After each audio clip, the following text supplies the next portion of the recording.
पुरानी बातें, भविष्य की चिंताएं और अपने ही फैसलों पर शक, ये सारे ख्याल एक साथ मरने लगते हैं।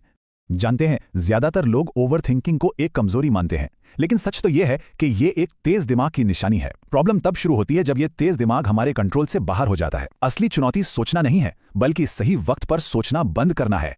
तो चलिए सबसे पहले इसी पर बात करते हैं, दिमाग के इस आधी रात के शोर के बारे में।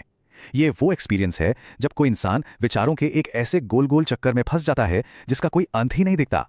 और देखिए, ये आदत एक दिन में नहीं बनती, ये ना धीरे धीरे बढ़ती है। इसकी शुरुआत होती है किसी एक फैसले के बारे में बहुत ज्यादा सोचने से, फिर धीरे धीरे ये हर फैसले पर हावी हो जाती है, और फिर एक वक्त आता है जब रोजमर्रा के छोटे मोटे मामलों में भी इंसान लगातार खुद पर शक करने लगता है। तो सवाल ये है कि आखिर ये विचारों का अंतहीन चक्र चलता ही क्यों रहता है। चलिए इसके पीछे छिपे डर को समझते हैं, जिसे हम कह सकते हैं क्या होगा अगर वाला जाल। देखिए, हमारे दिमाग का पहला और सबसे जरूरी काम है हमें सुरक्षित रखना।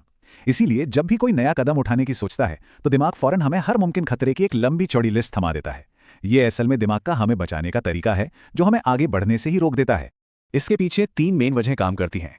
हर हाल में सेफ रहने की इच्छा, कोई भी जोखिम उठाने से डरना, और हर चीज को बिल्कुल परफेक्ट करने की धुन। यही वो 3 ताकतें हैं जो हमें कोई भी एक्शन लेने से रोकती हैं।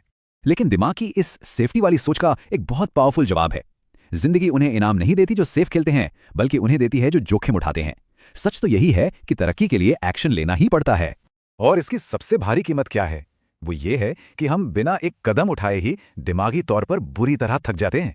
दिमाग में ही 100 काल्पनिक लड़ाइयां लड़ लेते हैं और सारी एनर्जी खत्म हो जाती है, इससे पहले कि कोई असल काम शुरू भी हो पाए। तो फिर इसका हल क्या है? चलिए अब उस हिस्से पर आते हैं जहां हम एक्शन लेने के 4 तरीकों पर बात करेंगे। अब हम प्रॉब्लम को सिर्फ समझेंगे नहीं, बल्कि उसे एक्टिवली सॉल्व करने पर ध्यान देंगे।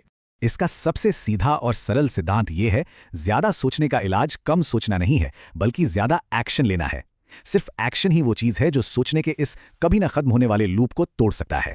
तो ये रहे वो 4 जबरदस्त तरीके। पहला, 5 मिनट का नियम, मतलब किसी भी चिंता पर 5 मिनट से ज्यादा मत सोचिए। दूसरा, अपनी बॉडी को हिलाइए, चलिए, दौड़िए, कुछ भी करिए। जब शरीर थकता है तो दिमाग शांत होता है। तीसरा, जो सबसे बुरा डर है उसे कागज पर लिख डालिए, लिखने से उसका असर कम हो जाता है। और चौथा, अपनी जिंदगी का कोई बड़ा मकसद ढूंढिए, ताकि छोटी मोटी चिंताएं परेशान ही ना कर पाएं। और अब हम आते हैं आखिरी हिस्से पर, अपनी अंदर की दुनिया पर महारत हासिल करना। एक सफर है अपने विचारों के कब्जे में होने से लेकर अपने विचारों पर कब्जा करने तक का। ये एक सवाल है जो हम सबको खुद से पूछना चाहिए। क्या हम अपने विचारों के गुलाम हैं या अपने दिमाग के मालिक? और ये बदलाव बस एक कॉन्शियस चॉइस से आता है। ये दोनों मानसिकताएं एक दूसरे से बिल्कुल अलग हैं। एक तरफ है विचारों का गुलाम जो परफेक्शन का इंतजार करता है, बुरे से बुरे नतीजे से डरता है और बस सेफ रहना चाहता है। वहीं दूसरी तरफ है दिमाग का मालिक जो थोड़ी बहुत कमी के साथ भी काम शुरू करता है, डर का सामना करता है और सोचे समझे जोखिम लेता है।